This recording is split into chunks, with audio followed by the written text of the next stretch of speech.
Schuyler Bailar, The first transgender male. The first openly transgender athlete. the first ever transgender person to play on an NCAA men's team. Testosterone is one of the only arguments about why trans women shouldn't compete in women's sports. Could you maybe present the key arguments why you disagree with them? There is available research that supports that testosterone suppression does produce meaningful competition between cis and trans women. Michael Phelps produces half the levels of lactic acid. He's got twice the lung capacity of the average person. But when people talk about that, what do they say? Wow. If those differences exist in the women's category, it is immediately considered unfair.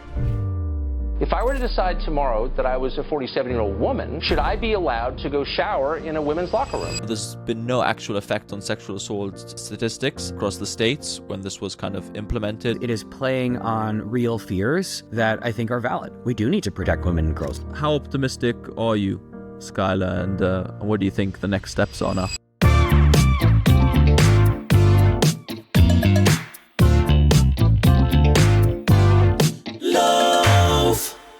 Yeah, it's really interesting. I think we'll get back to sports in a sec because it's I think it's one of the most highly contested topics. But I just to come back just briefly to the fact that we're speaking about language and the fact that people say that being transgender is it's a new thing.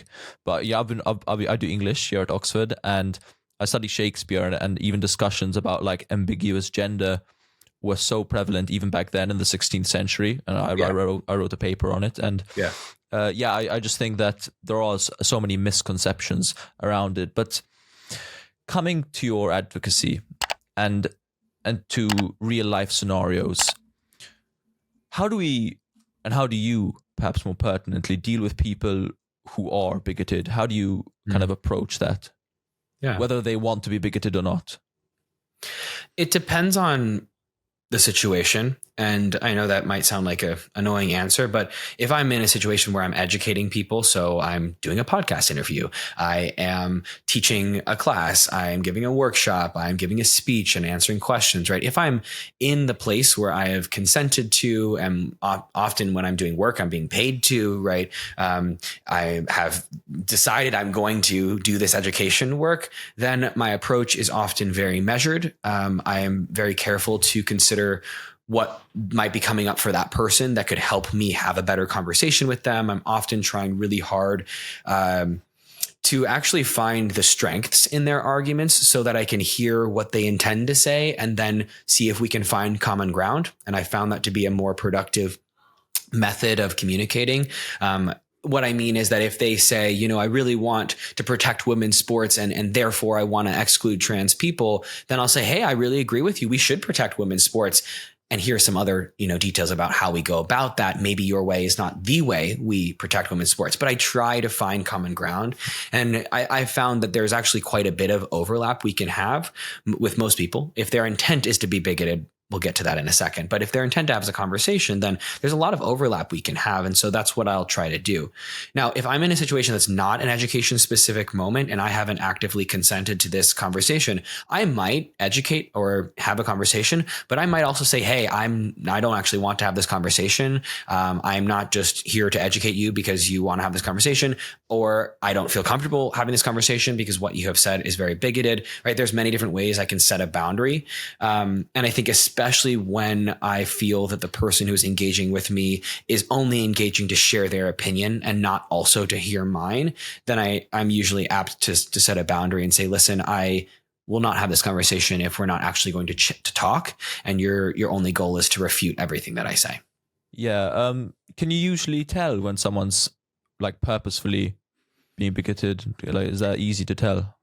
I would say online, yes, because a lot of trolls comment the same thing repeatedly. So I mean, that's an easy rule. I don't engage with most hateful comments online. It's just not worth my time. Sure. In person, what I'm looking out for is, are they actually integrating what I'm saying in their responses? Because you and I could have a conversation for an hour and you could disagree with everything that I say, but you can, in how you communicate with me, you could indicate that you're at least integrating what I'm saying. You're hearing what I'm saying and you're thinking about it, and then you're presenting a disagreement. That to me is sustainable because you're hearing me. I'm hearing you, we're talking about it. You might disagree and I can't force you to agree with me, but we can talk. If everything I say is clearly not getting digested, it's just no, and then your opinion, to me, that indicates that we're not actually having a conversation. You're just saying what you want to say. I will sometimes make space for that if I think there's an end point. Like if I'm like, okay, I'm just going to listen for 20 minutes and see what happens. Sometimes that's actually really productive if I have the energy for it, because what happens is that person just needs to get out what they have to say. They feel like they've been not heard, and then they're actually willing to listen. But it's really for that one dependent on, do I have the energy to listen to what might be and what is likely to be a lot of transphobia before I then can have this conversation? Or do I say, you know what, I'm not going to weather and tolerate this right now? Yeah, I think that makes sense. Now obviously you're like, how would I put it? So you're someone who has experience in talking about these kind of things, and you have experience in dealing with people who might have arguments or criticisms or difficult questions. So you're kind of more used to dealing with it. What would maybe your advice be to our queer listeners who are not so experienced with dealing with those difficult questions?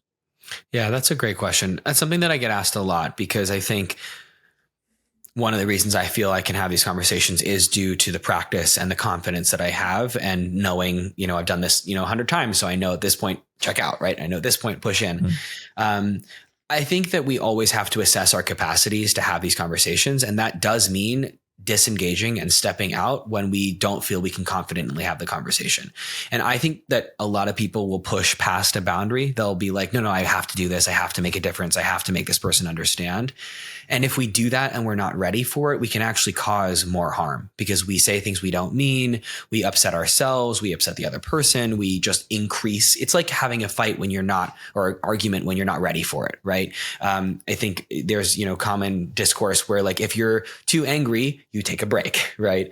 And I think that's kind of reflected here, in my opinion, of like, you need to be, I encourage people to assess their own energy, time, desire to engage in these conversations before they do, because that can really help the productivity of the moment.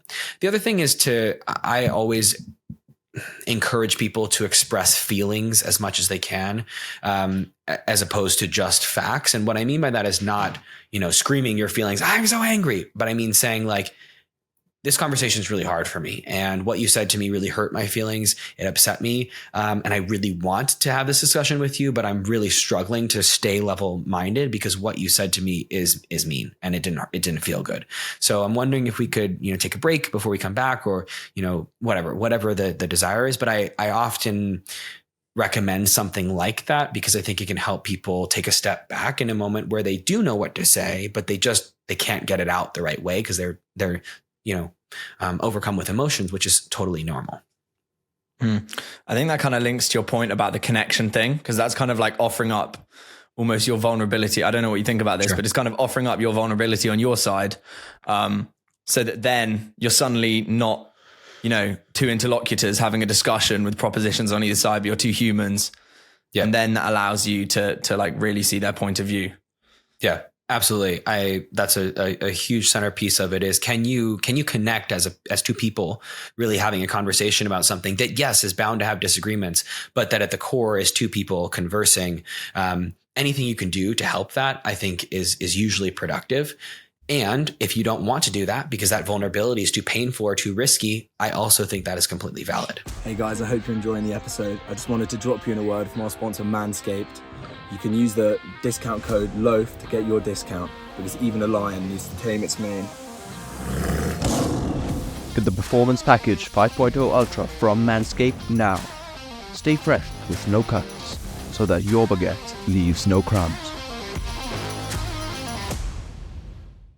Hey guys, I hope you enjoyed that short clip with Schuyler Bailar. If you want to check out the full episode, click right here. Since you got to the end, I'm assuming you liked the video, so please leave a like. It really helps the channel. And subscribe, because we've got loads more like that coming very soon.